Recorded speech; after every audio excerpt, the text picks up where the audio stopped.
Shalom keluarga Kima, apa kabar? Saya percaya saudara disertai Tuhan sepanjang minggu ini. Ayat kita pada hari ini diambil dari Mazmur 70 ayat 4. Biarlah bergirang dan bersukacita karena Engkau, semua orang yang mencari Engkau. Biarlah mereka yang mencintai keselamatan daripadamu selalu berkata, Allah itu besar. Itulah tadi ayat kita pada hari ini. Mari kita terus percaya bahwa Tuhan akan terus menyertai kita di sepanjang kehidupan kita. Selamat beribadah, Tuhan Yesus memberkati. Di nama Tuhan, Shalom. Boleh lebih dahsyat lagi, lebih luar biasa lagi keluarga kita semuanya, Shalom. Puji nama Tuhan, bersukacita pada pagi hari ini. Boleh kasih tepuk tangan paling meriah buat Tuhan kita. Puji nama Tuhan. Kita mau datang sembah Tuhan, kita mau datang puji Tuhan pada pagi hari ini. Mari kita satu dalam doa, kita berdoa. Tuhan, kami mengucap syukur untuk setiap kejadian yang Engkau perkenankan terjadi dalam kehidupan kami. Dan kami ada di tempat ini pada pagi hari ini, kami menyembah Tuhan, kami memuji Tuhan. Biar kami yang bertata di atas setiap puji dan sembah kami. Dan biar hanya nama Tuhan yang ditinggikan, nama Tuhan yang diagungkan, dan biarlah hanya hati Tuhan yang disenangkan. Di dalam nama Tuhan Yesus, bersyukur kami. Haleluya. Amin.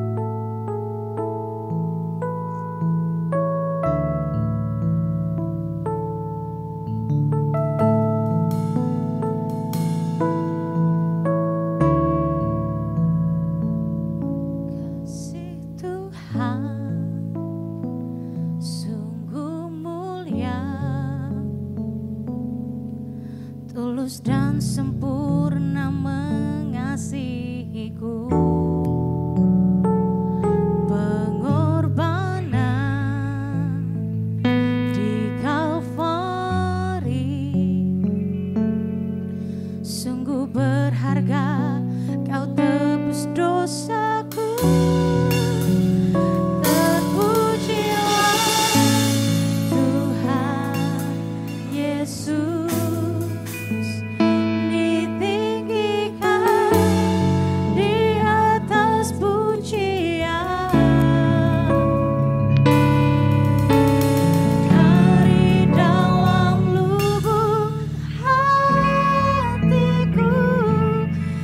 Sujud dan berterima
karya salib-Mu.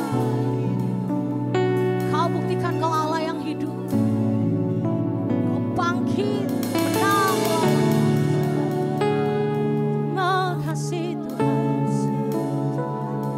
Kami mau bernyanyi. Kami mau bermazmur, bersorak. Bagi Bapa yang hidup. Oh,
bersorak buat Tuhan. Haleluya. Amin. Silakan duduk kembali keluarga Kima yang dikasihi Tuhan. Siap bersorak buat Tuhan, amin. Belum semuanya saudara. Siap bersorak buat Tuhan, amin. Haleluya.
mau lebih lagi memuji Tuhan pada pagi hari ini. Amin.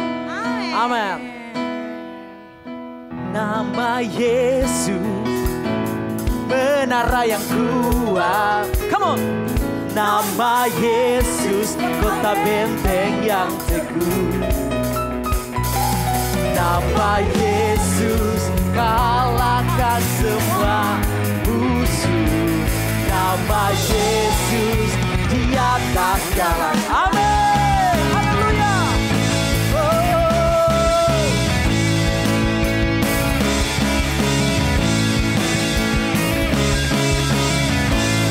Mari sama-sama katakan. Bangkit, serukan namanya. Maju nyatakan kuasanya. Maju nyatakan kuasanya. Kita buat iblis gentar, kalahkan tipu dayanya dengan kuasa nama. Sekali lagi jemaat Tuhan katakan. Bangkit, serukan nama. Maju nyatakan, maju nyatakan kuasanya. Kita buat iblis gentar, kalahkan dengan kuasa. Mari jemaat Tuhan angkat suaramu, sorakan.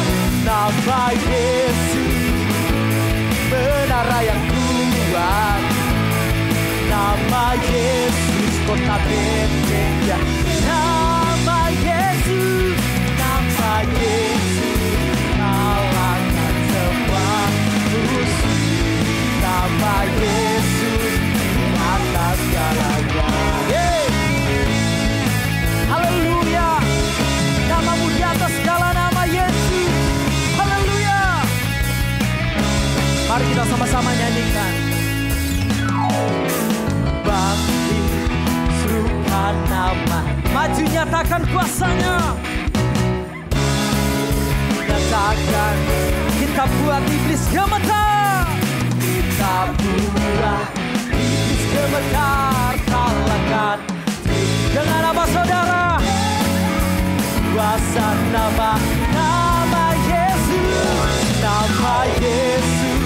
Oh, menara yang kuat. Nama Yesus, kota benteng yang.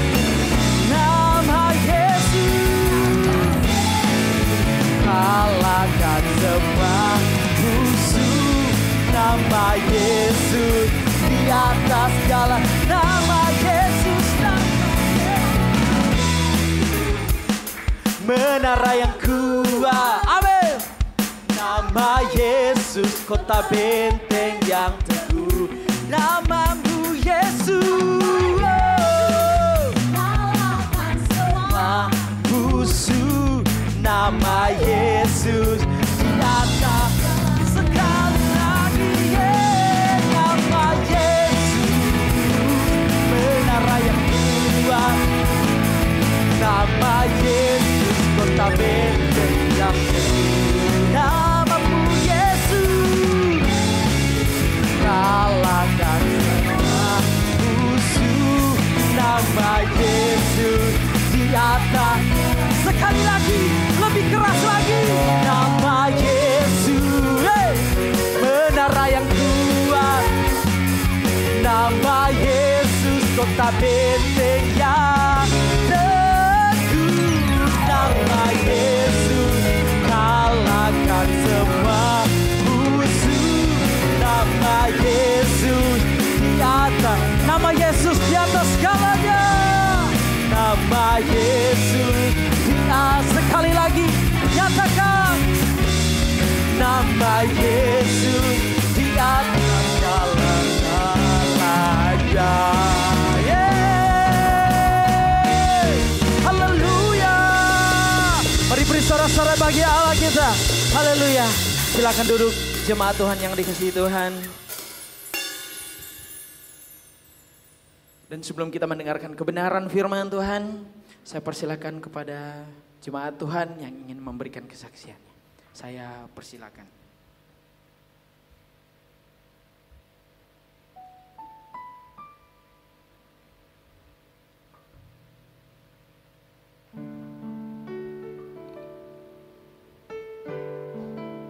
Bila saudara, jika tidak ada, mari kita siapkan hati kita.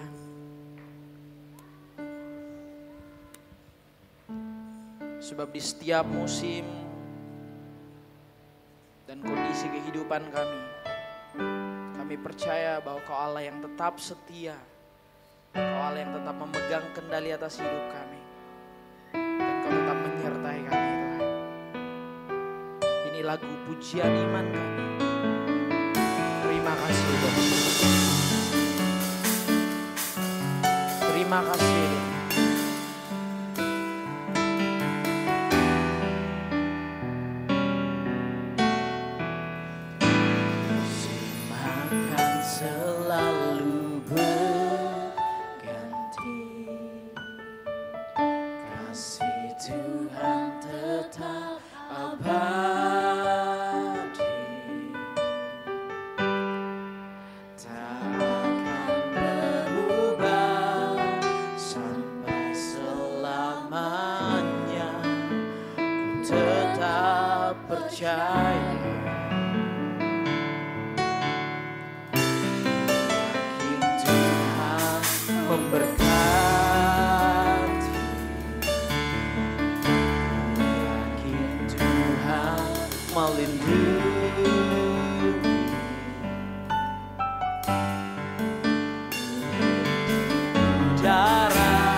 Mari kita ulangi pujian ini bersama-sama. Mari katakan. Lalu berganti, kasih Tuhan tetap abadi. Tak akan berubah Tuhan, tak akan berubah sampai selamanya. Tetap percaya, ku yakin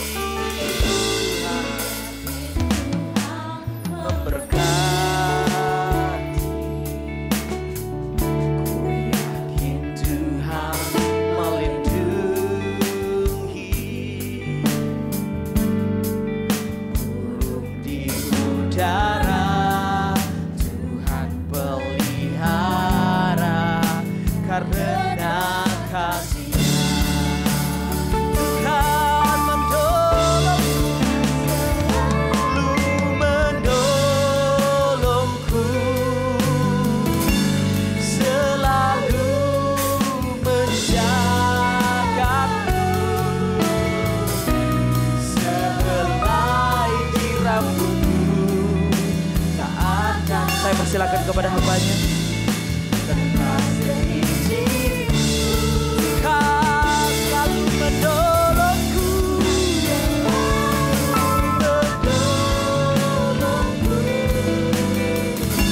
selalu menjagaku, Dia mengenyangkanku dan peliharaku. Mari sama-sama kita bangkit berdiri, keluarga Kima. Naikkan pujian ini, katakan. Lalu menolongku, selalu menjagaku.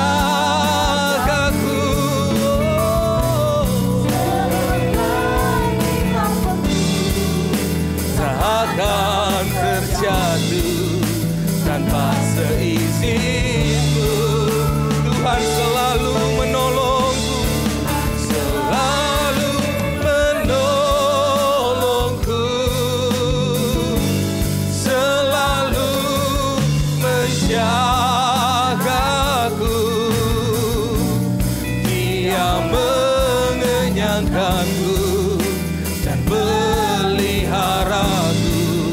seumur hidupku. Tuhan selalu menolongku.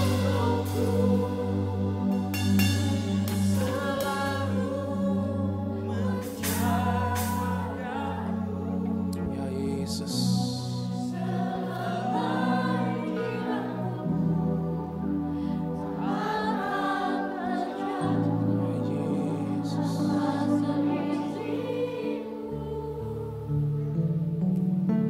Kami katakan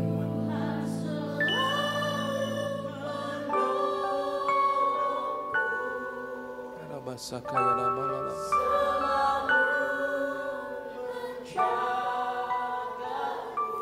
Sakaya nama Shikiara Rama.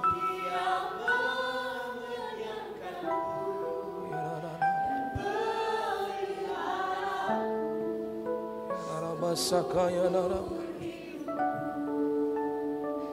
Jemaat saja naikkan pujian ini, naikkan pujian ini.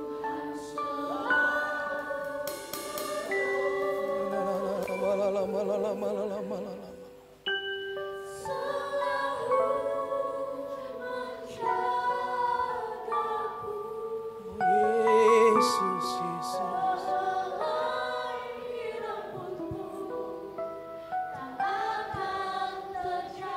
Yesus,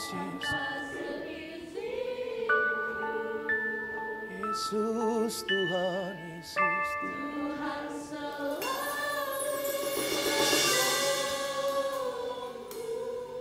Amin, amin. Menjagaku, Dia mengenyangkanku dan peliharaku seumur hidupku. Dia mengenyangkanku, Tuhan. Dia mengenyangkanku dan peliharaku seumur hidupku. Dia mengenyangkanku, Tuhan. Dia mengenyangkanku dan peliharaku seumur hidupku. Mari hampiri Dia, saudara. Mari hampiri Dia, saudara.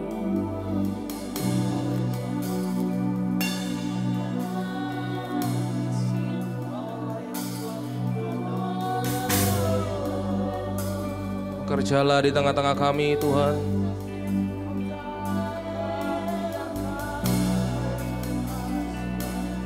Oh, ada yang mustahil bagimu, ada yang tak mungkin bagimu, Tuhan. Haleluya. Takkan pernah terlambat, ya. Rasakan pertolongan-Mu, rasakan perjumpaan dengan kasih Yesus. Rasakan pagi hari ini kuasa yang tak terbatas menjamah setiap hati, menjamah setiap jiwa. Oh, haleluya.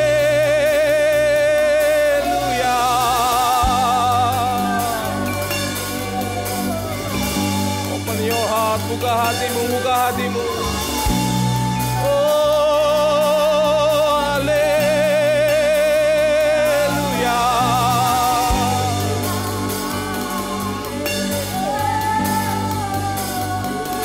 Hallelujah.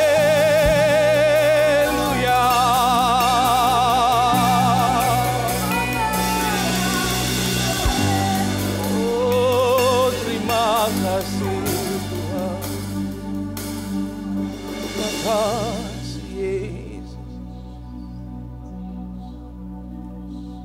Ketika kami mengangkat tangan, kami percaya Kau turun tangan.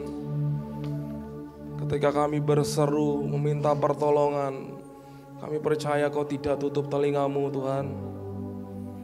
Kau dengar setiap seruan kami.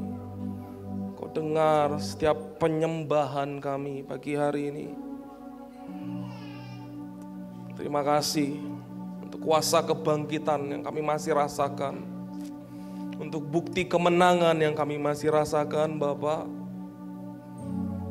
Dan biar pagi hari ini lewat firman Tuhan, Kau singkapkan kembali kebenaran-Mu. Kau singkapkan rema yang baru untuk kami dapat menjalani kehidupan kami Bapa. Sembunyikan hamba di belakang salib-Mu, biar hanya Kristus saja yang terpancar. Berkati setiap jemaat Tuhan yang hadir, tawan hati mereka, tawan pikiran mereka. Kami siap menerima kebenaran firman Tuhan. Kuasa kegelapan yang gak senang akan hadirnya Engkau, kami tolak, kami patahkan demi nama Yesus. Keluar dari tempat ini, kuasa Kristus saja yang memenuhi atmosfer tempat ini. Di dalam nama Tuhan Yesus yang siap mendengarkan firman Tuhan, sama-sama katakan amin, amin. Silakan duduk saudara. Puji nama Tuhan. Shalom. Apa kabar? Amin saudara, luar biasa. Kita ketemu lagi di bulan ini, kita sudah ketemu 3 kali saudara. Di minggu kedua, di minggu Paskah kemarin, dan terakhir di minggu terakhir ini. Dan masih dalam momen kebangkitan, kita masih percaya kuasa kebangkitan itu ada dalam kehidupan kita, amin. Amin saudara. Kasih tahu dulu orang kiri kananmu, kasih tahu orang kiri kananmu, katakan kuasa kebangkitan ada dalam diri kamu loh. Kasih tahu dulu saudara, jangan terlalu tegang. Tadi kita udah memuji, kita udah menyembah Tuhan, nangis di kaki Tuhan. Sekarang saatnya kita buka hati. Yang siap mendengarkan firman Tuhan sama katakan amin. Yes, saudara, kita buka firman Tuhan, masih di momen kebangkitan. Judulnya adalah dari kegagalan menuju kehidupan. Saya kasih sebuah gambar api yang terbakar.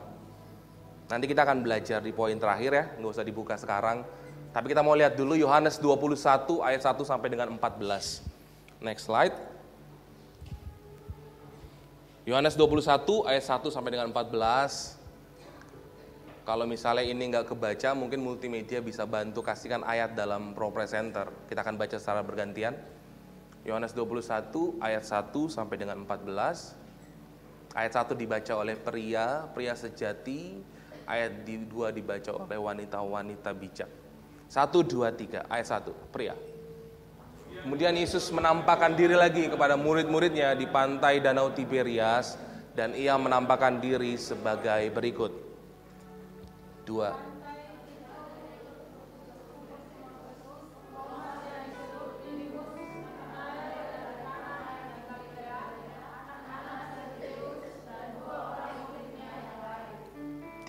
Kata Simon Petrus kepada mereka, "Aku pergi menangkap ikan." Kata mereka kepadanya, "Kami pergi juga dengan engkau." Mereka berangkat lalu naik ke perahu, tetapi malam itu mereka tidak menangkap apa-apa.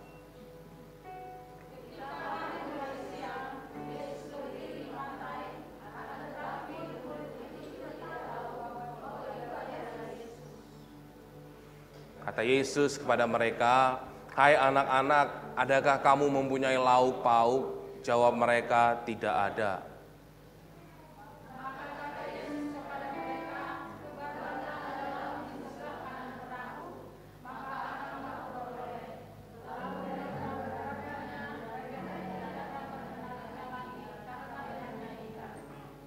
Maka murid yang dikasih Yesus itu berkata kepada Petrus, "Itu Tuhan." Ketika Petrus mendengar bahwa itu adalah Tuhan, maka ia mengenakan pakaiannya, sebab ia tidak berpakaian lalu terjun ke dalam danau.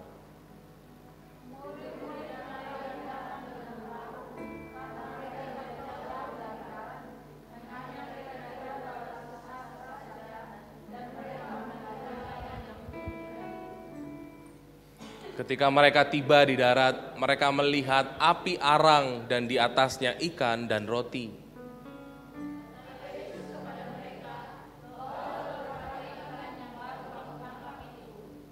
Simon Petrus naik ke perahu, lalu menghela jala itu ke darat. Penuh ikan-ikan besar, 153 ekor banyaknya. Dan sungguh pun sebanyak itu, jala itu tidak koyak.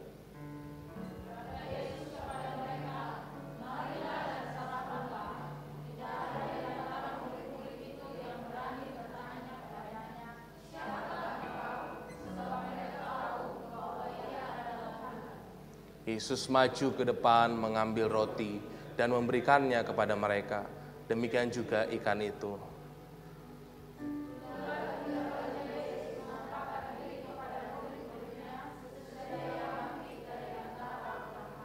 Amin. Saudara, kita tahu minggu lalu kita belajar tentang fakta kebangkitan, bahwa salah satu yang Yesus kerjakan ketika ia bangkit, ia menampakkan diri kepada murid-muridnya. Ya, dia menampakkan diri kepada murid-muridnya. Dan salah satu kisah menampakkan diri yang Yesus lakukan, yang ketiga sesuai firman Tuhan yang kita baca ini, ya, ketiga kalinya dia menampakkan diri kepada murid-muridnya yang sedang kembali ke pekerjaan lamanya, saudara, yaitu sebagai nelayan.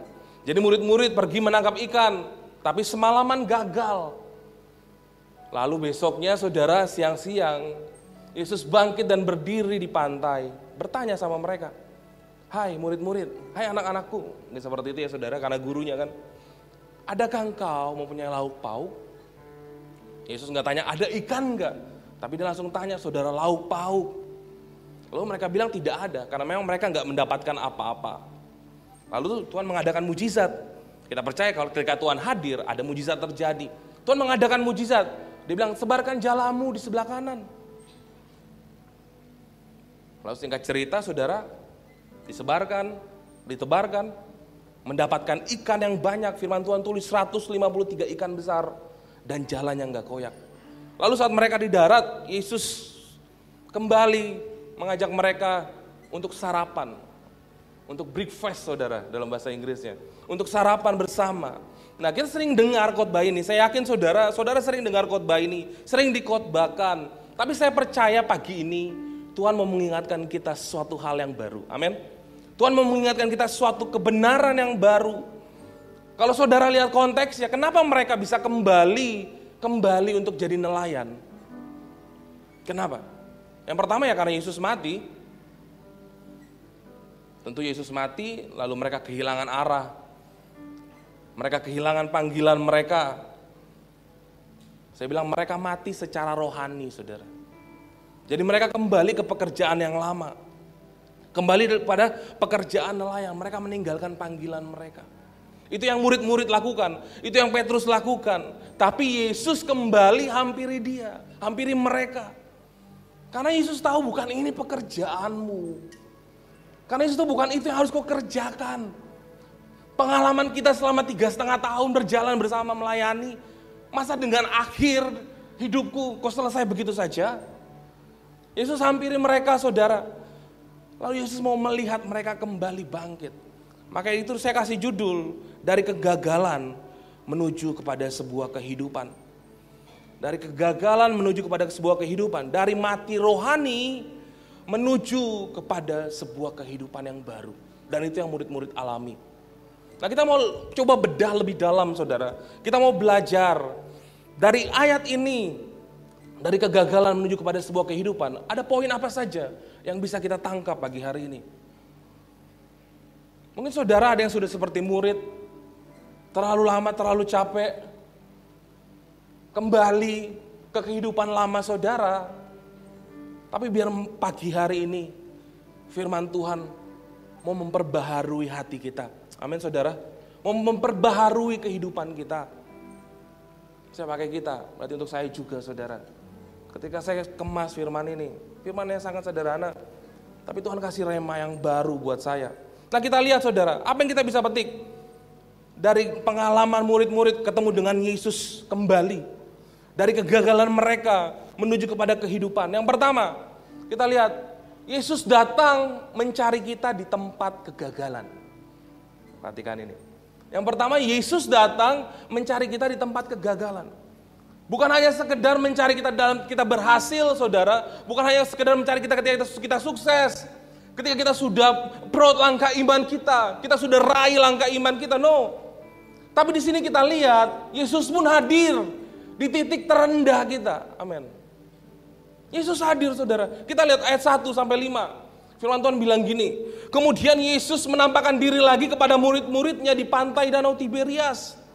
Dan ia menampakkan diri sebagai berikut. Di pantai itu berkumpul, siapa? Simon Petrus.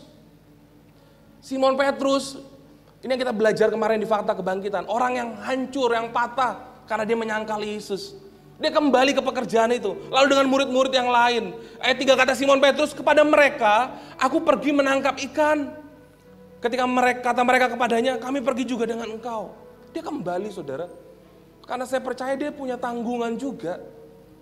Simon Petrus bukan hadir pada saat itu untuk sekedar melayani Tuhan. Karena sebelumnya dia adalah nelayan.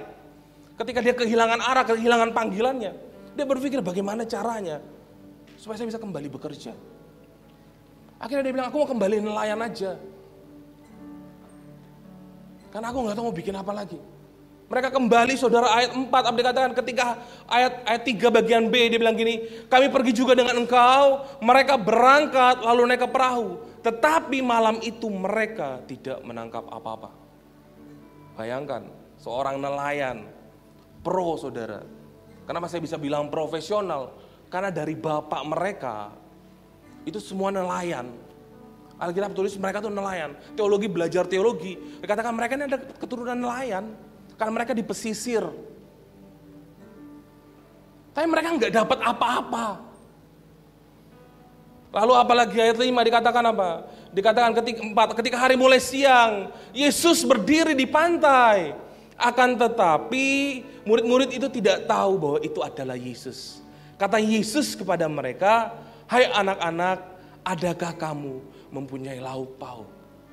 Jawab mereka, tidak ada. Yang pertama kita mau belajar, Yesus datang mencari kita di dalam tempat kegagalan. Di dalam titik terendah kita, saudara. Kalau kalian lihat, kalau saudara lihat, kalau keluarga Kima lihat, dari ayat ini, Yesus gak datang sebagai hakim buat mereka. Dia gak tiba-tiba muncul langsung, hai murid-murid, kalian semua benar-benar ya, kurang ajar ya. Selama ini apa yang saya ajarkan kalian gak lakukan. Dia gak bilang kayak gitu, saudara. Tapi yang dia tanya langsung, adakah engkau mempunyai lauk pauk? Lauk pauk berbicara kebutuhan manusia. Yesus tanya itu sama murid-murid, adakah engkau mempunyai lauk pauk? Bukan untuk mempermalukan, tapi untuk menunjukkan kebutuhan mereka. Karena Yesus tahu tanpa dia, mereka gak bisa ngapa-ngapain, saudara. Begitupun dengan kita. Tanpa Yesus, kita gak bisa buat apa-apa. Amin. Kita gak bisa buat apa-apa. Yesus langsung strike to the point, langsung ditanya, adakah engkau punya lauk pauk? Kalau saat ini saya yang ditanya, saudara, hai Andre, adakah engkau punya lauk pauk? Mungkin saya bilang, enggak, tidak ada, bukan tidak ada, saudara. Ada Tuhan, tapi kayaknya gak cukup. Mungkin kita gitu ke manusia kalau saat ini ya. Ada Tuhan. Mungkin kita gak seperti murid, gak ada. Ada, tapi gak cukup Tuhan. Itu Yesus datang menghampiri murid-murid. Yesus datang menghampiri mereka di dalam titik terendah mereka. Yesus datang menghampiri mereka karena apa? Karena bukan untuk melihat mereka sebagai orang yang berdosa, tapi untuk melihat mereka sebagai orang yang dia tahu bahwa ada kehidupan yang baru yang menanti murid-muridku. Itu yang Yesus lakukan. Kita lihat, saudara, satu ayat Lukas 19 ayat 10. Kenapa Yesus mencari mereka? Dikatakan gini, sebab anak manusia datang untuk mencari dan menyelamatkan yang hilang. Perhatikan ini, saudara. Sebab anak manusia datang untuk mencari dan menyelamatkan yang hilang. Lukas bilang seperti itu. Kenapa Yesus cari murid-muridnya? Kenapa Yesus cari Petrus dan teman-temannya? Karena memang tujuan Yesus datang mencari orang-orang yang hilang, saudara. Saya sering berpikiran kayak gini, saudara. Seringkali kita berpikiran bahwa saat ini kita datang mencari Tuhan. Ya, firman Tuhan khotbah sering bilang dengan keras bahwa ayo datang cari Tuhan. Ayo datang sembah Tuhan, cari wajahnya. Saya pun seperti itu seringkali begitu saudara. Tapi kalau kita tilik lebih dalam, sebelum kita cari Dia terlebih dulu mencari kita dalam kehilangan kita. Amin. Dia yang terlebih dulu mencari kita dalam kehilangan kita. Itulah kasih Bapa, saudara. Ada quote saya tulis, saat kita menyerah, Yesus tetap mendatangi kita. Ia tidak masalah dengan kegagalan kita. Perhatikan ini. Ia enggak pernah masalah dengan kegagalanmu. Ia enggak pernah masalah dengan kekuranganmu. Ia enggak pernah masalah dengan masa lalumu. Tapi Dia mau datang menghampiri. Itu kasih Bapa, saudara. Amin. Saya percaya bahwa Yesus menghampiri murid-muridnya karena kasih Bapa yang terlalu besar. Kasih Bapa yang sangat besar. Sehingga anak manusia datang untuk mencari dan menyelamatkan yang hilang. Saya dan saudara yang hilang, Dia selamatkan. Pahami ini saudara. Ketika Yesus menghampirimu di titik terendahmu, ketika Yesus menghampirimu di dalam kegagalanmu, Dia gak pernah berhenti. Saya mau kesaksian sedikit. Saya salah satu orang. Di sini ada mami saya cerita aja gak apa-apa. Saya salah satu orang yang kehilangan kasih Bapa di masa-masa muda saya, saudara. Ini masih muda juga sih, ya kan, baru mau kawin besok, saudara.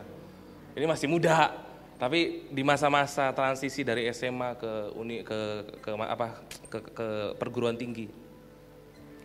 Saya adalah salah satu orang yang kehilangan kasih Bapa. Karena apa? Karena figur Bapakku di dunia rusak. Bapa jasmani saya rusak. Saya kehilangan kasih Bapa. Adik-adikku semua kehilangan kasih Bapa. Tapi ketika saya lahir baru, saya bertobat. Saya tahu akan kebenaran firman ini. Saudara tahu? Perlahan-lahan kasih Bapa yang rusak itu, gambar Bapa yang rusak dalam diri saya, itu tuh Tuhan perbaiki. Bayangkan, tanpa Bapak saya datang sama saya bilang, nak sorry ya, Papa selama ini gak jadi Bapak yang benar. Tanpa itu saudara, tapi secara ilahi Tuhan perbaiki. Kasih Bapa itu diperbaiki. Setelah baik, bayangkan saudara, setelah baik, saya bisa treatment ke adik-adik saya. Kita ampuni Papa kita. Mungkin dia gak benar saat ini, tapi percaya deh, Tuhan gak akan tinggal diam. Ampuni dia. Saya bisa bilang kayak begitu saudara, padahal kasihnya rusak, gambar dirinya rusak. Tapi saya tahu bahwa Yesus menghampiri saya di dalam titik terendah saya. Mungkin kasih Bapa jasmani saya rusak, tapi kasih ilahi dari Bapa yang di surga, itu yang memperbaharui saudara. Dan sampai saat ini saya bisa berdiri, dan saya bisa berbicara di hadapan mahasiswa tentang kasih Bapa, di hadapan anak muda tentang kasih Bapa. Kenapa? Karena saya tahu salah satu kunci generasi rusak, karena itu kehilangan kasih Bapa. Karena dia nggak bisa lihat kasih Bapa yang benar. Dia nggak bisa lihat kasih Bapa yang betul-betul murni. Karena Bapa jasmaninya rusak. Saudara tahu? Ketika saya alami itu, saya bisa berkata seperti itu kepada saudara-saudara saya, kepada Papa saya. Mungkin Papa saya nonton di YouTube. Tapi gak apa-apa saudara, karena saya tahu ini adalah sebuah kebenaran dan saya sudah selesai rekonsiliasi. Saudara tahu apa yang terjadi? Tanpa Papa saya datang saudara, saya bisa menghampiri dia dan mengasihi dia lebih lagi. Itu kasih Bapa. Bukan karena saya, bukan. Tapi karena Yesus yang lebih dulu udah mencari dan menyelamatkan yang hilang. Satu pesan buat anak-anak muda, seringkali anak-anak zaman sekarang ngerasa dirinya paling broken home. Ya, ngerasa dirinya paling rusak, aku rusak. Perhatikan ini saudara, ketika engkau sudah terima ini, ketika engkau sudah terima Yesus di titik terendahmu, itu sudah saatnya bejana yang rusak diperbaiki. Amin. Pot yang pecah, hati yang berkeping-keping diperbaiki. Dia hampiri kita di titik terendah kita. Jadi nggak ada lagi saudara, saya percaya tidak ada lagi orang yang di dalam Kristus mengalami broken home. Why? Karena kasih ilahi Yesus yang langsung, Bapa yang di surga yang turun memperbaiki hatimu. Itu yang saya percaya saudara. Kak, aku masih ngerasa broken home. Kenapa kak? Karena engkau belum terima ini. Amin. Karena engkau belum terima Yesus datang menghampirimu. Makanya engkau selalu merasa sakit dan hancur. Mari saudara, pagi hari ini kita diingatkan. Anak manusia datang untuk mencari dan menyelamatkan yang hilang. Apapun kondisinya, di titik apapun, kehilangan, kematian, seperti murid-murid, kegagalan, Yesus hampiri kita di titik terendah kita. Amin. Dia hampiri kita di titik terendah kita, saudara. Dia yang hampiri kita. Dia yang datang duluan. Bukan kita yang hampiri dia, tapi dia lebih dulu menghampiri kita. Bawa pulang ini. Gak ada yang mustahil, saudara. Pagi hari ini Tuhan mau memperbaiki hati kita. Tuhan mau memperbaiki hati kita. Next, kita lihat. Selanjutnya, poin yang kedua, apa yang kita bisa pelajari dari kegagalan menuju kehidupan. Yesus memberikan terobosan di tengah kegagalan. Ayat 6. Firman Tuhan katakan apa ayat 6? Maka kata Yesus kepada mereka, Yesus bilang, tebarkanlah jalamu di sebelah kanan perahu. Maka akan kamu peroleh, lalu mereka menebarkannya dan mereka tidak dapat menariknya lagi karena banyaknya ikan. Ayat 7. Apa dikatakan? Maka murid yang dikasih Yesus itu berkata kepada Petrus. Salah satu murid berkata sama Petrus. Dalam kitab lain dikatakan Yohanes, anak Zebedeus, berkata sama Petrus, itu Tuhan. Bayangin saudara, ketika itu Petrus mendengar bahwa itu adalah Tuhan tanpa pakai baju. Dia terjun ke dalam danau, pure. Menghampiri Yesus. Ayat 8. Murid-murid yang lain datang dengan perahu karena mereka tidak jauh dari darat. Hanya kira-kira 200 hasta saja. Dan mereka menghela jala yang penuh ikan itu. Yang kedua saudara, kita mau lihat. Di penampakan Yesus di Danau Tiberias dari kegagalan menuju kehidupan. Yesus memberikan terobosan di tengah kegagalan kita. Amin. Yesus memberikan terobosan di tengah kegagalan kita. Setelah semalaman mereka gagal, mereka nggak dapat ikan, tiba-tiba Yesus datang siang hari. Nggak ada nelayan menangkap ikan siang hari, saudara. Kalau saudara tahu, nelayan itu pasti nangkap ikan di malam hari. Makanya ketika pagi hari, potere, apalagi itu, lelong, itu banyak ikannya. Kenapa? Karena habis ditangkap. Jadi nggak ada yang nangkap ikan siang hari, saudara. Tapi Yesus mengadakan keajaiban, ada mujizat. Nelayan yang hebat. Tapi ketika Yesus bilang tebarkan jalamu, dilakukan. Luar biasa, 153 ikan dia dapatkan. Yesus memberikan terobosan di tengah kegagalan. Next slide, kita lihat saudara. Ada satu ayat. Kenapa bisa seperti itu? Kenapa dia bisa memberikan terobosan kepada murid-muridnya? Yohanes 15 ayat 5. Tuhan ngajarin pada saat itu tentang pokok anggur. Dibilang kayak gini, akulah pokok anggur dan kamulah ranting-rantingnya. Barang siapa tinggal di dalam aku dan aku di dalam dia, ia apa saudara? Berbuah banyak. Sebab di luar aku kamu tidak dapat berbuat apa-apa. Sebab di luar aku kamu tidak dapat berbuat apa-apa. Kenapa ketika Yesus datang, murid-murid tebarkan jala, lalu dia menangkap sebanyak ikan itu, 153 ikan begitu banyaknya. Kenapa? Karena ini saudara, Karena di luar Yesus, mereka tidak dapat berbuat apa-apa. Mereka sudah bergantung sepenuhnya kepada Yesus. Tapi kenapa kau kembali lagi ke pekerjaan lamamu? Makanya Yesus datang bilang, tebarkan jalamu di kanan. Yesus kasih intuisi ke mereka. Yesus kasih sebuah perintah kepada mereka. Saudara, terobosan sejati terjadi pada saat kita taat pada suara Tuhan, bukan mengandalkan diri sendiri.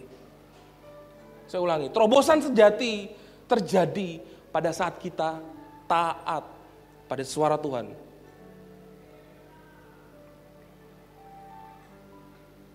Bukan suara Facebook, bukan suara TikTok, suara Tuhan.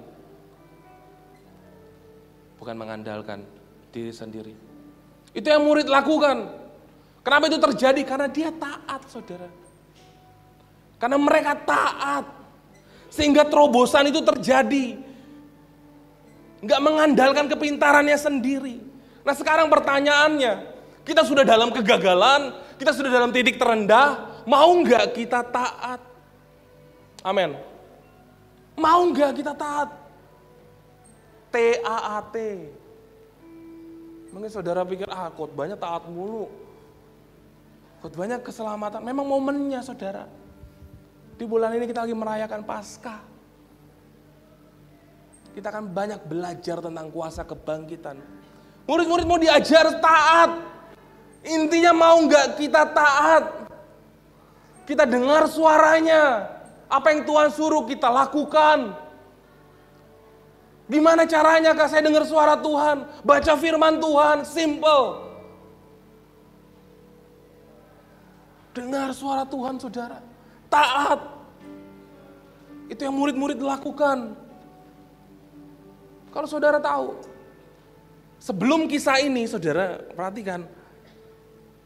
Dalam perjumpaan yang pertama, Yesus hampiri mereka juga. Ketika Yesus lagi berkhotbah, ya di atas kapalnya si Simon ini, mereka nggak dapat ikan juga, saudara. Sama satu malaman mereka nggak dapat ikan. Lalu Yesus bilang, kita ke tengah. Saya mau berkhotbah, saya mau mengajar. Lalu pas di tengah, Yesus bilang, tebarkan jalamu. Simon bilang apa? Dia bilang, saya udah semalaman nggak nangkep ikan Tuhan. Masa saya tebarkan lagi? Gak mungkin lah, ini siang hari. Tebarkan. Dia taat, saudara. Dia tebarkan. Lalu dia angkat. Sama jumlahnya banyak. Gak bisa diangkat. Saudara tahu yang kedua, kembali. Yesus kasih satu momen yang sama.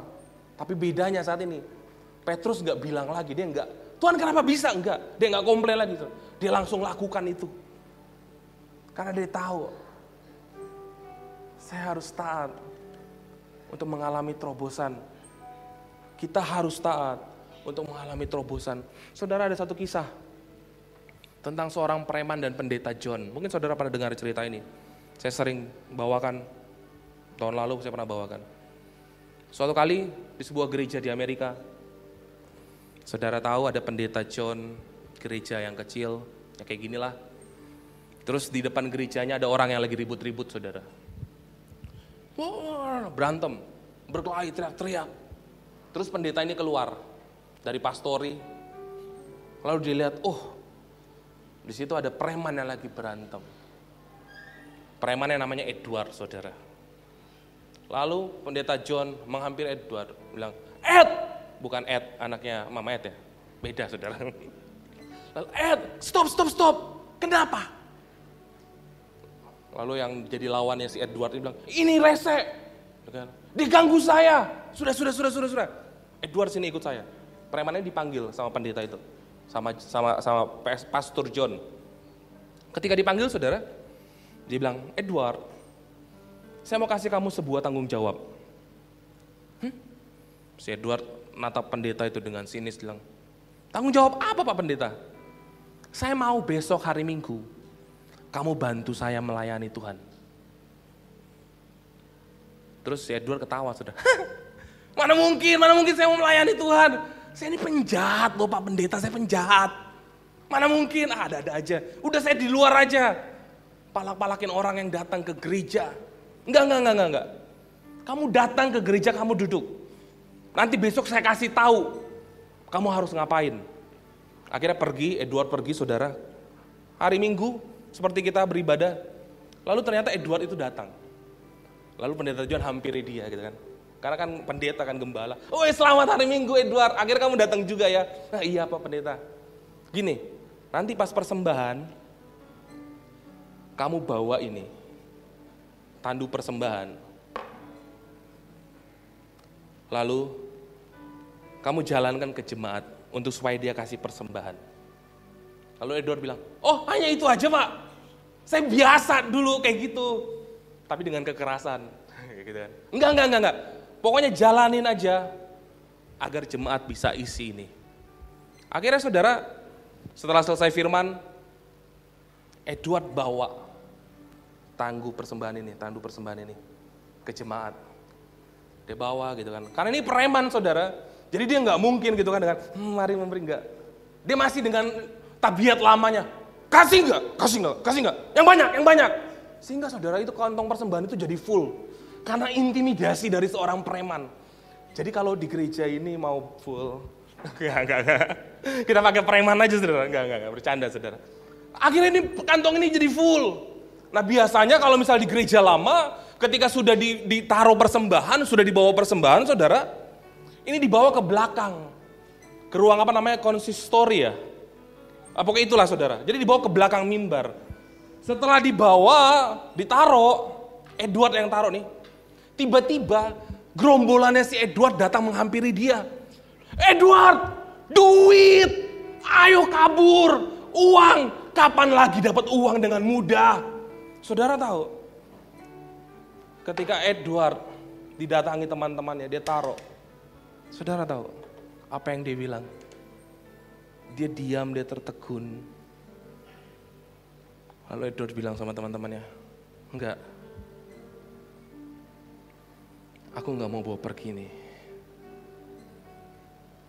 Karena Tuhan yang menghampiri aku duluan. Aku masih berharga di dalam tempat ini. Enggak, kalian pergi aja. Aku enggak mau, aku mau jaga ini. Singkat cerita teman-temannya ngata-ngatain dia. Preman palsu kamu. Udah, kami pergi. Enggak apa-apa, pergi aja. Saudara, Edward dapat lawatan Tuhan ketika dia melakukan pelayanan yang sederhana. Membawa tandu persembahan. Lalu ibadah selesai, doa berkat. Terus Pendeta John datang ke belakang. Pendeta John sudah pikir, ini pasti Edward kabur nih bawa duit. Ketika dia datang, Pendeta John kaget. Edward masih ada. Lalu tahu saudara apa yang Edward lakukan? Dia hampiri Pendeta John, dia sujud di kakinya, dan dia menangis, dia bilang, Pendeta terima kasih, Pastor terima kasih, untuk kesempatan yang kau berikan. Untuk kesempatan yang kau berikan. No, ini bukan aku yang memberikan, tapi ini Tuhan yang mau jamah kamu di dalam kematian kamu. Sekarang kamu bangkit, sekarang kamu hidup. Saudara, maksudnya apa? Mau gak kita taat untuk mendapatkan terobosan sejati? Mungkin kita bisa aja seperti Edward, kehidupan lama kita jalani. Tapi apakah itu tujuannya Tuhan? Mungkin kita seperti Edward kan? Tuhan sudah panggil kita, tapi kita nggak pernah mau nyaut, saudara. Enggak, Tuhan jangan aku orang lain aja.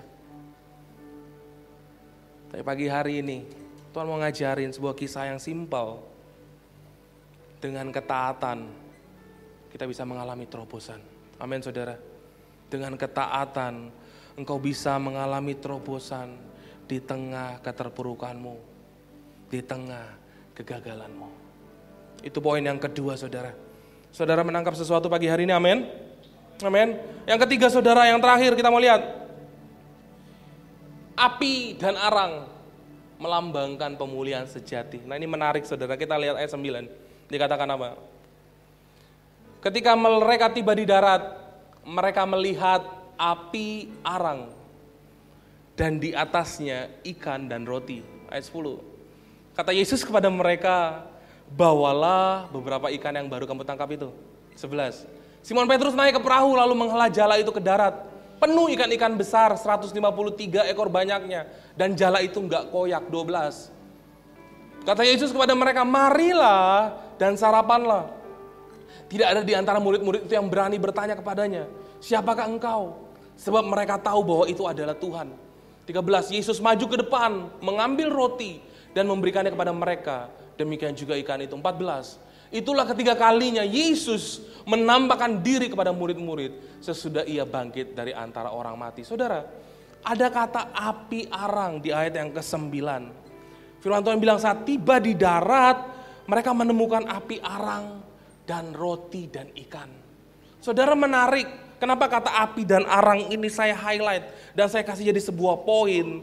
Kalau saudara lihat, api dan arang ini di dalam firman Tuhan, dalam perjanjian baru, itu hanya ada 2 momen saudara. Hanya ada 2 kata yang keluar.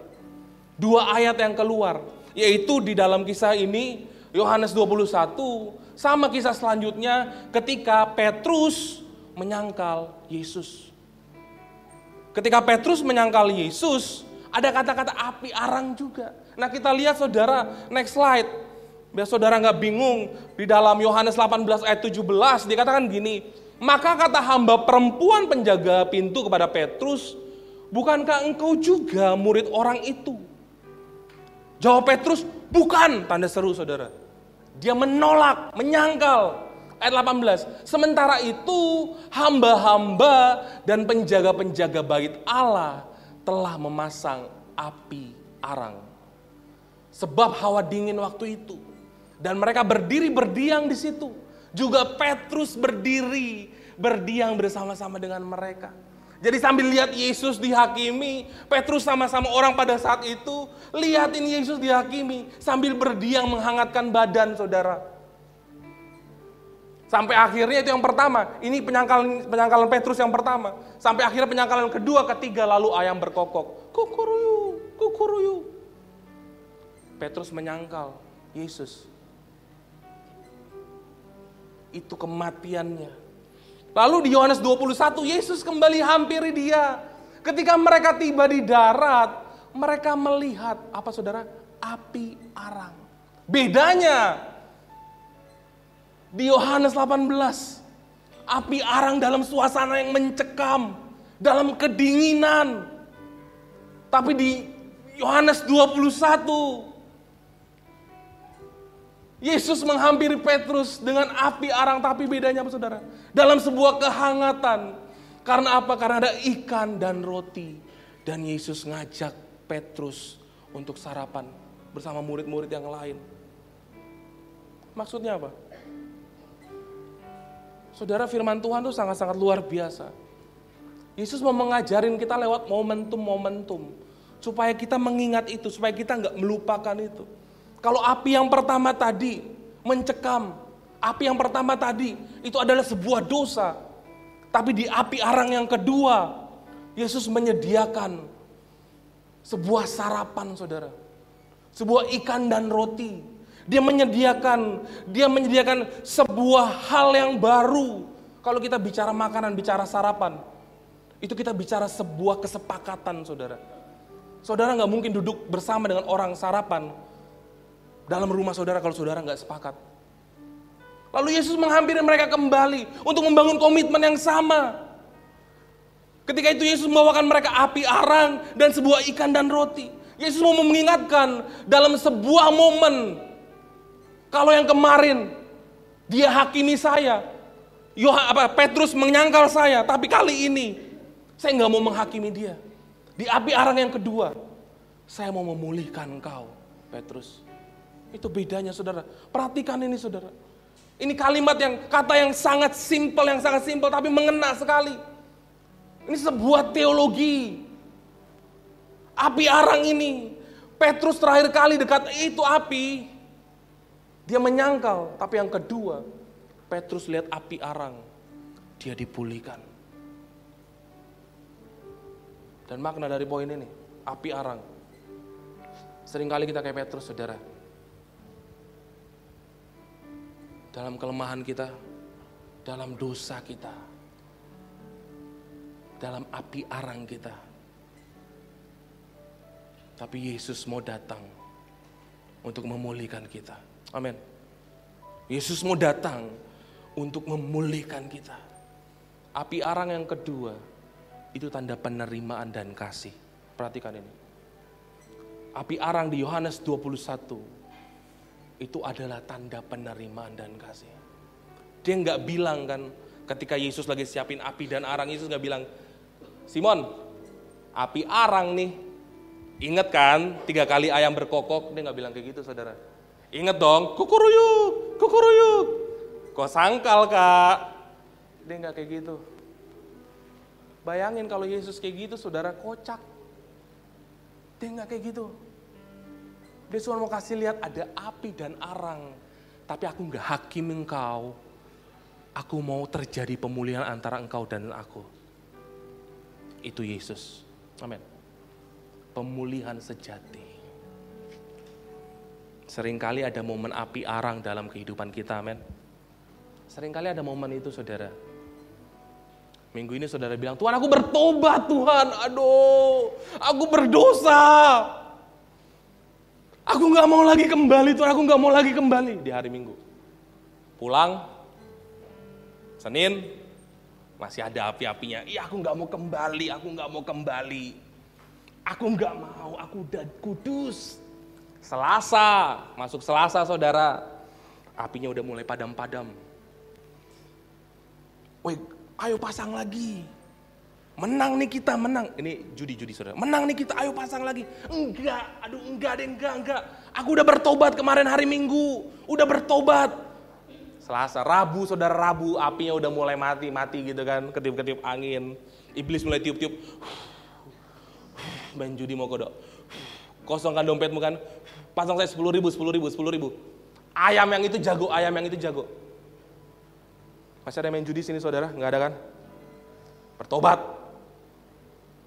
Pasang lagi, hari Rabu saudara. Aduh, dompet kosong lagi, belum makan lagi. Ya udah deh. Jatuh lagi dalam dosa. Seringkali kita ada di momen api arang kan? Tapi saya percaya Yesus gak hampiri kita dengan, hey, hari Minggu depannya dia gak bilang, kok main judi kemarin kan? Dia gak bilang kayak gitu saudara. Api arangmu nih, kok main judi, kok bilang kok gak nyangkal. 3 hari doang, kok udah kembali lagi dalam dosamu. Dia gak bilang kayak gitu. Ketika engkau datang kembali, kau bilang Tuhan ampuni aku. Saya percaya Tuhan ampuni saudara. Tuhan ampuni. Kau ulangi lagi, besok Tuhan ampuni, saya percaya Tuhan ampuni. Tapi saudara harus ingat, ada konsekuensi dosa saudara.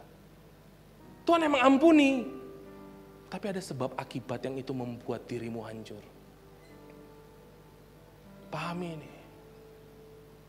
Pak Gembala sering bilang, jangan jadikan gereja pengampunan Tuhan seperti laundry. Tahu laundry? Cuci baju saudara. Bajunya bersih, keluar kotor lagi, masuk gereja bersih. No. Jangan jadikan seperti laundry. Kenapa? Karena kasih yang kita pelajari selama 3 minggu ini, itu terlalu mahal. Kalau cuma untuk sekedar kita datang ke gereja untuk menyucikan dosa, lalu berbuat dosa. Datang ke gereja untuk menyucikan dosa, lalu berbuat dosa. Amin saudara. Terlalu mahal. Terlalu mahal. Kalau kali ini engkau ada di momen api arang seperti Petrus, ingat ketika engkau keluar Senin, Selasa, Rabu, Kamis, Jumat, Sabtu, ingat api arang itu. No, aku gak mau berbuat dosa lagi. Tuhan udah sediakan aku api dan arang dengan ikan dan roti. No, it's enough, sudah cukup. Itu yang poin yang ketiga, saudara. Api arang mengajarkan kita. Untuk apa? Untuk kita mengalami pemulihan yang sejati. Engkau enggak diundang untuk diadili, tetapi Yesus datang langsung untuk memberikan pemulihan. Amin. Yesus datang kepada Petrus untuk memberikan pemulihan. Ada roti, ada ikan, diajak sarapan untuk kasih pemulihan. Next slide. Ayat terakhir. Di hadapan api arang, Yesus tidak menuntut, tapi menerima kembali. Itu Yohanes 3 ayat 17. Karena dia datang bukan untuk menghakimi, melainkan untuk memulihkan. Seperti bulu yang patah. Yesaya 42 ayat 3. Dan menghapus dosa kita sejauh timur dari barat. Ada amin. Mazmur 103 ayat 12. Bawa pulang renungan firman ini, saudara. Sebentar pemain musik naik. Bawa pulang renungan firman ini.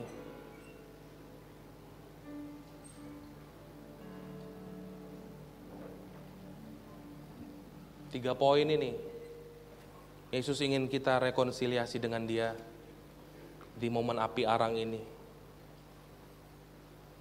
Kita terjadi pemulihan total dari keterpurukan kita, dari kegagalan kita. Dia pulihkan kita. Dan ingat momen api arang, supaya kita tidak jatuh lagi ke dalam dosa yang sama.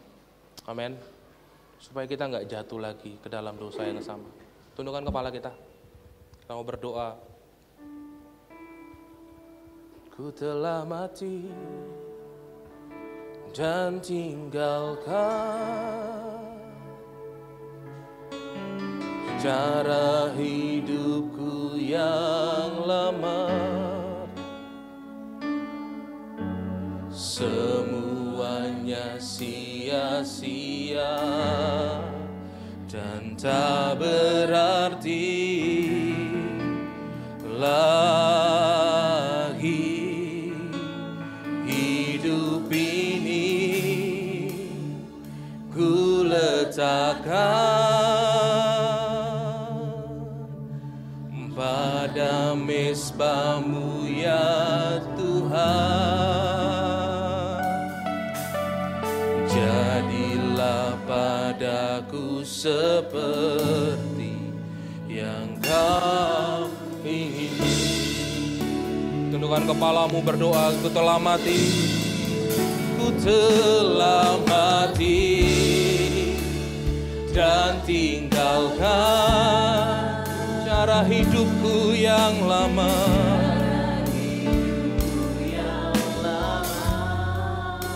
Amin, amin, semuanya sia-sia dan tak berarti lagi. Hidup ini letakkan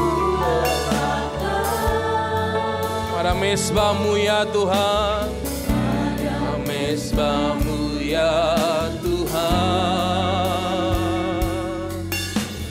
Jadilah padaku seperti yang Kau ingin. Mari tundukkan kepala di hadapan Tuhan, saudara. Tuhan kasih ingat saya, yang pertama saya mau berdoa. Di momen kebangkitan ini, di minggu terakhir kita, di bulan ini, mungkin ketika engkau baru mendengar firman ini, engkau belum pernah menerima Yesus secara khusus masuk dalam hatimu. Mungkin engkau belum pernah menerima Yesus secara khusus untuk ada dalam hidupmu. Kalau itu engkau di tempat dudukmu, gak usah lihat kiri kanan. Boleh angkat tanganmu di hadapan Tuhan. Angkat tanganmu di hadapan Tuhan. Ya. Kalau itu engkau, boleh angkat tanganmu. Tuhan mau engkau jujur di hadapannya, saudara. Pagi hari ini. Kalau engkau masih rasa, Tuhan aku masih munafik banget di hadapanmu, Tuhan. Aku masih mempermainkan api arang. Aku masih tobat tomat. Kalau itu engkau saudara, angkat tanganmu tinggi di hadapan Tuhan, tinggi di hadapan Tuhan. Taruh tangan kirimu di dada, taruh tangan kirimu di dada. Saya mau berdoa pada engkau pagi hari ini.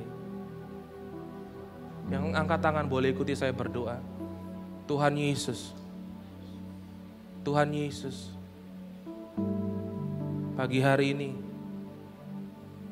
aku mau menerima Engkau. Aku mau menerima Engkau sebagai juru selamatku.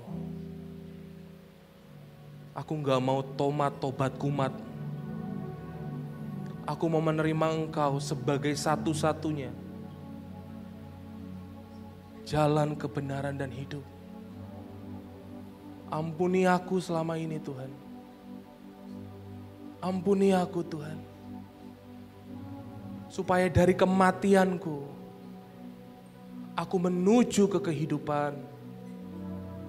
Di dalam nama Yesus. Di dalam nama Yesus.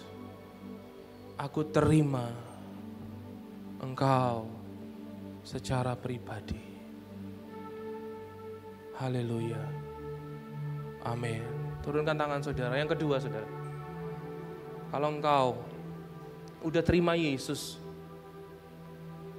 di momen kebangkitan ini, tapi engkau selalu rasa aku selalu dalam kegagalan Tuhan. Aku selalu dalam kegagalan. Enggak tahu kenapa. Mungkin ada kutuk kah? Aku selalu ada dalam kegagalan. Apa yang aku lakukan gak pernah berhasil. Aku dalam kelemahan. Kalau itu engkau saudara. Kalau itu engkau. Angkat tanganmu tinggi. Angkat tanganmu di hadapan Tuhan. Ketika kita dalam kegagalan. Seperti para murid. Percaya. Ada Yesus yang akan menghampiri kita. Ada Yesus yang akan menghampiri kita. Kalau itu engkau angkat tangan di hadapan Tuhan. Tuhan, aku berdoa untuk tangan-tangan yang terangkat Tuhan. Biar pagi hari ini menjadi sebuah momen kebangkitan. Kami dalam kegagalan, kami dalam keterpurukan, kami dalam kerugian, kami dalam kesakitan.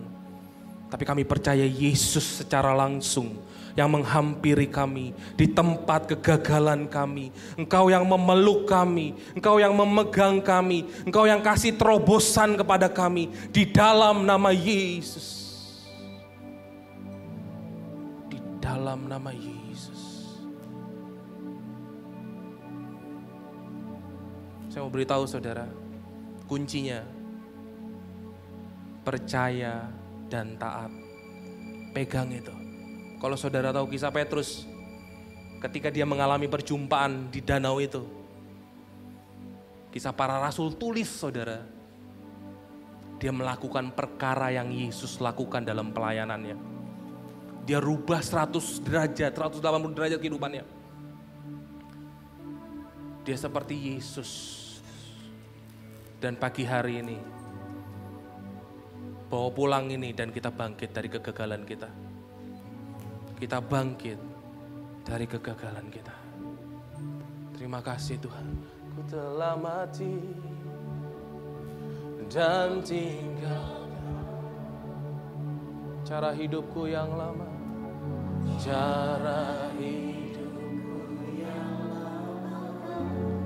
Oh, semuanya sia-sia. Tak berarti lagi.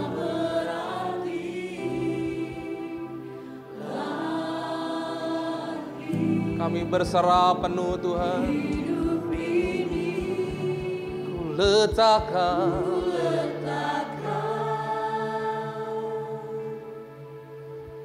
pada misbah-Mu ya Tuhan. Jadilah padaku, jadilah padaku padaku seperti yang kau ingini.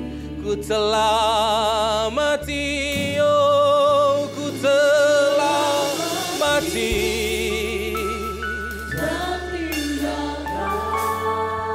Kau begitu baik Tuhan.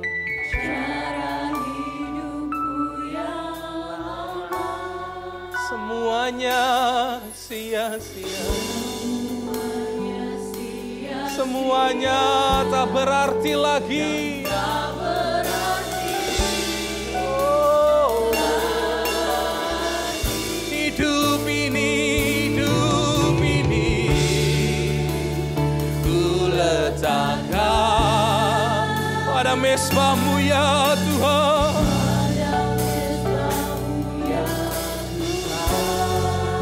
Jadilah padaku seperti yang kau. Mari kita bangkit berdiri dalam hadirat Tuhan, saudara. Kau yang sudah mengalami kelepasan, naikkan pujian ini dan tinggalkan. Amin, amin, amin. Terima kasih kau hampiri kami Bapa. Terima kasih kau lebih dulu mengasihi kami Tuhan. Lagi hidup ini ku letakkan pada mezbah-Mu ya Tuhan.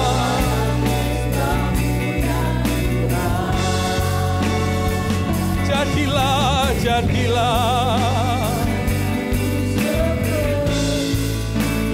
kau ingini. Jadilah padaku,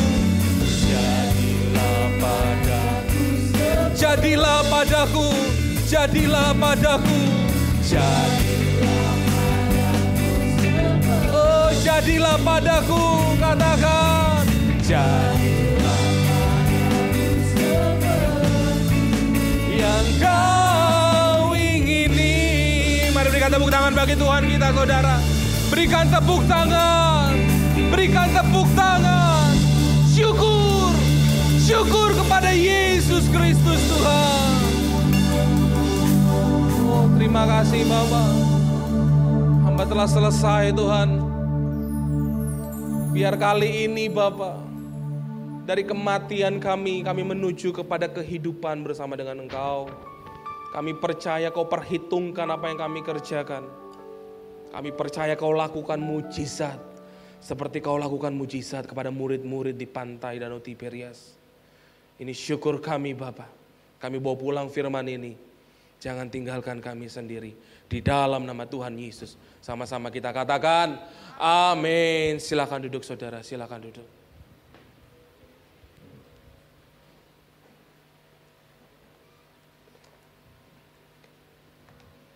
Kita telah diberkati oleh kebenaran firman Tuhan. Boleh lambaikan tangannya yang diberkati Tuhan pada pagi hari ini. Haleluya. Haleluya.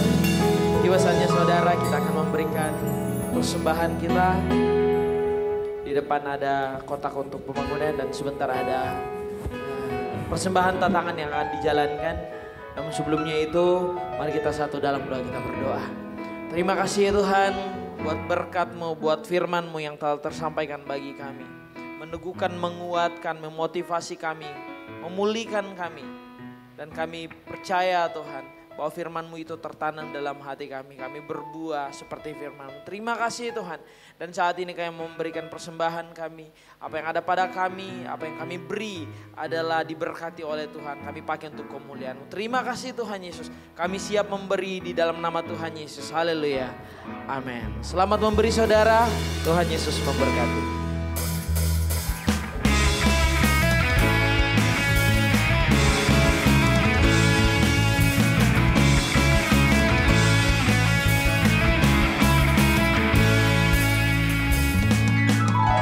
Bangkit, serukan nama Yesus.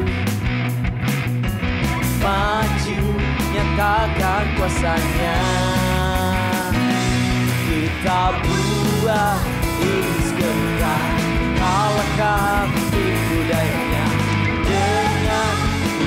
kuasa namanya. Nama Yesus, menara yang kuat. Nama Yesus, kota benteng yang teguh. Nama Yesus, kalahkan semua musuh. Nama Yesus, di atas segalanya.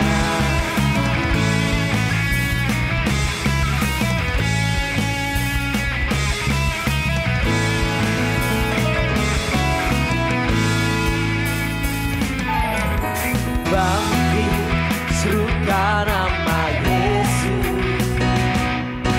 Maju, nyatakan kuasanya. Kita buat iblis kementar, kalahkan dirinya dengan kuasa namanya. Sama-sama saudara, mari kita bangkit berdiri. Menara yang kuat, nama Yesus, kota benteng yang teguh. Nama Yesus, kalahkan semua musuh. Nama Yesus di atasnya. Nama Yesus di atas segalanya. Nama Yesus di atas. Sekali lagi mari nyatakan. Nama Yesus di atas segalanya. Haleluya. Yeay. Haleluya. Dan tiba saatnya saudara, kita akan mengakhiri ibadah kita pada pagi hari ini. Sebab kami punya Tuhan yang besar.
Persilakan kepada hambanya dan kuasanya ku terima sekarang kemenangan darimu.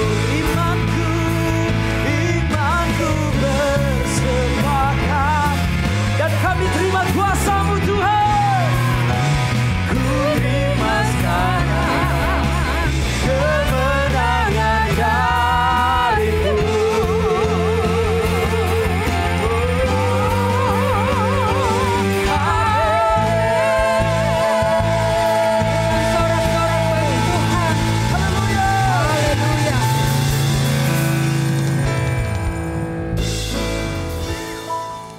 Segala kemuliaan, hormat, syukur, pengagungan hanya bagi-Mu Tuhan.